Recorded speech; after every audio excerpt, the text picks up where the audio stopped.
The points are always more important than the performance. In the list of positives, one will stand out for Graeme Murty.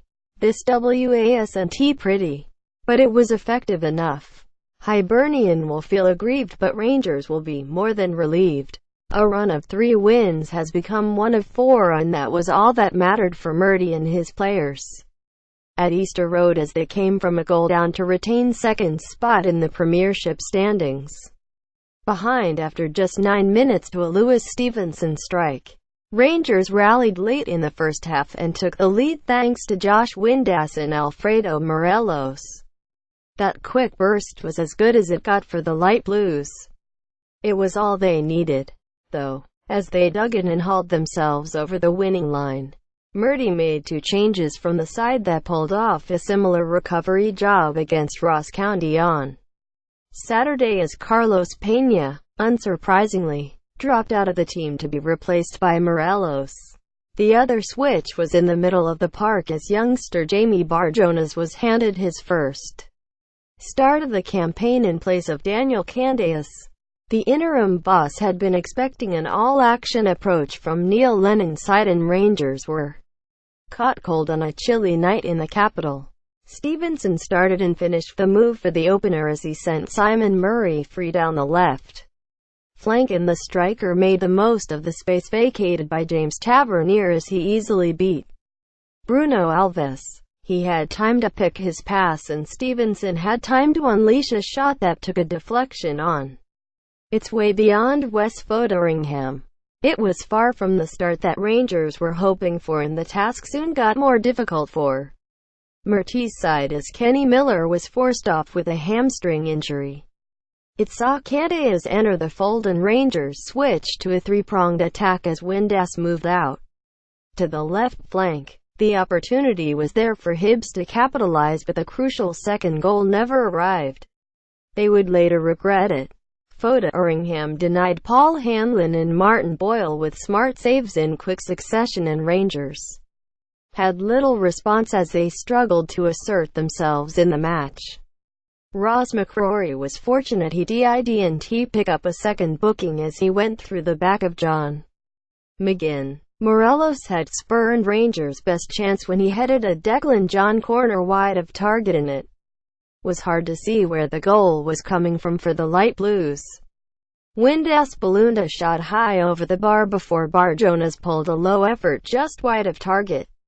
With the whistle in sight, the Light Blue Legions finally had reason to celebrate, though, and it was Windass that brought them to their feet as he continued his fine run of scoring form.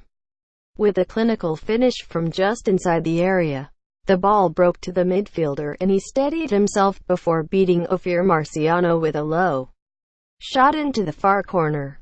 Rangers would have taken the whistle there and then, but it got even better for Murty's side before they returned to the dressing room. Barjonas shuffled the ball out to Morelos on the right side of the box, but the striker still had plenty to do as he twisted, turned and jinked his way into the area.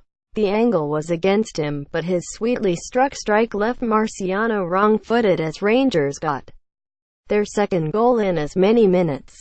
It changed the mood around Easter Road, but it wouldn't have changed the messages from Murty that much at the break. Despite the scoreline, he would still have demanded more from his players in the second half.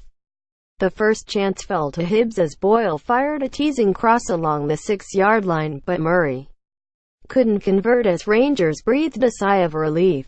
Just minutes later, they should have been celebrating. Tavernier had posed little attacking threat to date, but he swung in a terrific cross from the right. Morelos was just a couple of yards out, but he couldn't connect properly with his header as a gilt-edge opportunity went to waste. The action was as frantic as expected, and Hibs were in the ascendancy once again. Brandon Barker beat Fotheringham with a curling strike from the edge of the box, but was denied by the woodwork before the Gers keeper palmed away another Boyle cross. Murty would have had one eye on the clock as his side held on, and there was another let-off as Barker, given too much room on the Hibs left, struck the opposite post this time.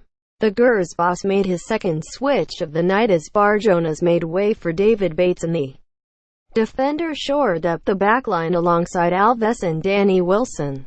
The 21-year-old survived a scare when Murray connected with an F.A. Ambrose cross and Hibs claimed for a handball. The claim looked strong as Easter Road appealed in unison, but the call was waved away by referee Kevin Clancy. The traffic was almost all one way now as Rangers tried to see it out, but there was enough to give Lennon cause for optimism as his side piled forward.